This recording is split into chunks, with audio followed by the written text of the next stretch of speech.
I want to congratulate Pitbull. That's right, Mr. Worldwide, on his article just published in the NYU Journal of Intellectual Property and Entertainment Law. I'll tell you what that's all about in a minute, but first, we gotta talk Prince. It's Wednesday, April 22nd, and this is the current music news.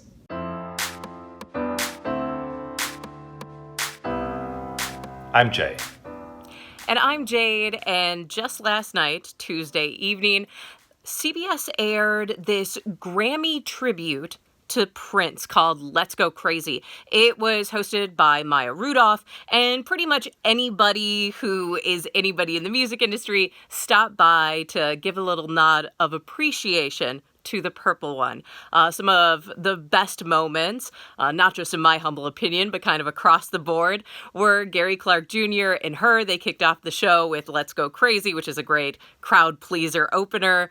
Let's see, Usher, Sheila E., and FKA Twigs. They did this combination of songs, this medley with a lot of dance performances, which makes sense if you're doing it with FKA Twigs and Usher. Sheila E. hopped back on with Gary Clark Jr. to do a version of The Cross. St. Vincent, she was doing a beautiful performance of Controversy that I think Prince would have been hugely proud of.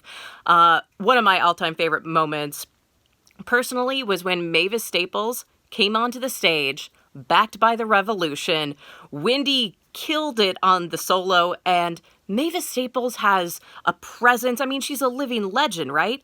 But stepping on stage and singing Purple Rain, at least on my Twitter feed, everyone was saying, no one else should be able to sing Purple Rain. If we can't get Prince, get Mavis Staples to do it. And one of the cuter moments was when Beck stopped on stage and he shared one of his favorite songs and he performed Raspberry Beret.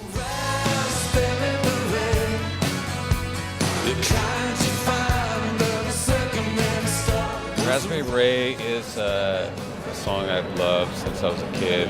When he passed, I started playing it in my shows as a tribute to him. Guitarist Derek Jones, a co-founder of the Las Vegas post-hardcore band Falling in Reverse, has died at age 35 of undisclosed causes.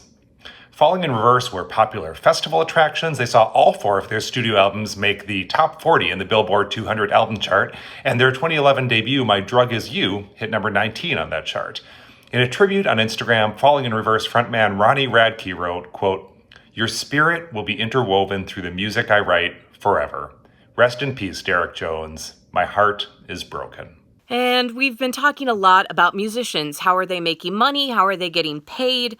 Well, these days, it's pretty much impossible to put out a record that features any kind of sampling in a hip-hop song without getting dragged to court. It happens all the time. So what happens next? Well, there are loop makers. These are people, producers, who create these loops that sound like they're samples, but they're not. They have never appeared in a song. They're just new original pieces, but they give you that feeling of using a sample. And those are popping up more and more. A lot of these artists actually start off putting them out for free, and then once they get a name for themselves, they start charging money for them.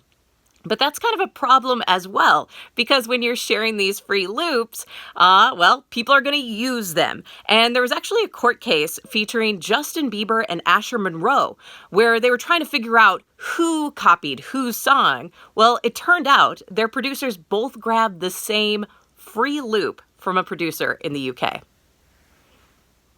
One sound you definitely cannot sample for free or even imitate yourself is Pitbull's trademark yell. It's now literally trademarked. You can't yell like Pitbull on a song without Pitbull's permission. Pitbull's attorneys were so proud of getting that trademarked, they just published an article co-written with Pitbull himself detailing how they convinced the U.S. Patent and Trademark Office that Pitbull's yell is so distinctive listeners might think it's him on a track anytime they hear someone yell, "Hey, yo!" Did that work, Jade? Do you think I was maybe Pitbull? I think you need a little bit more practice, Jay. And a little bit less hair. Well, to keep things light, keep things happy, there is a real feel-good story out in the world that came out last night, and it comes to us from, of all unlikely places, the shoemaker Vans. So Vans has stepped forward, and they want to help those small businesses. Why? Because they said, we used to be one. We were a small business. That was our roots. So what they're doing is helping give back to small businesses right now with, how else do they do that? Customized Vans shoes. So you can buy, and when you buy these, the proceeds are going to support these businesses that are suffering during the coronavirus pandemic. So you could get a pair with stars, including a gold one for Prince, like those on First Avenue. You could get a logo of Salzer Records in Ventura, California. You can get a really cute yellow flowered pattern that goes to Mohawk in Austin, Texas. There are so many surf shops and restaurants and record stores and music venues that you can support. You can check them all out, but it's called Foot the Bill, and Vans helping out one shoe at a time. You might remember that day last month when artists all across the musical spectrum were saying, yo, go to Bandcamp today, buy our stuff. That was because Bandcamp was waiving its fee. Usually Bandcamp takes a portion of sales to support itself as a company. But that day, Bandcamp waived the fee so artists could make more money in this time of extreme need. It was such success, generating $4.3 million for Bandcamp artists, that the platform is going to do it again. On Friday, May 1st, once again all day, Bandcamp will let the full amount of music and merch sales flow directly to artists. That's today's music news. We'll be back with another update. Like and follow us, you catch that. And in the meantime, listen to The Current on the radio, on your smart speaker, on our app, on our web stream. And click on the comments, let us know what music news stories are meaningful to you right now. And I thought we could circle back because that Prince show was so wonderful and there were so many acts. Something that a lot of people don't consider is the fact that Prince was a rock and roller, and he inspired and influenced a lot of rock bands.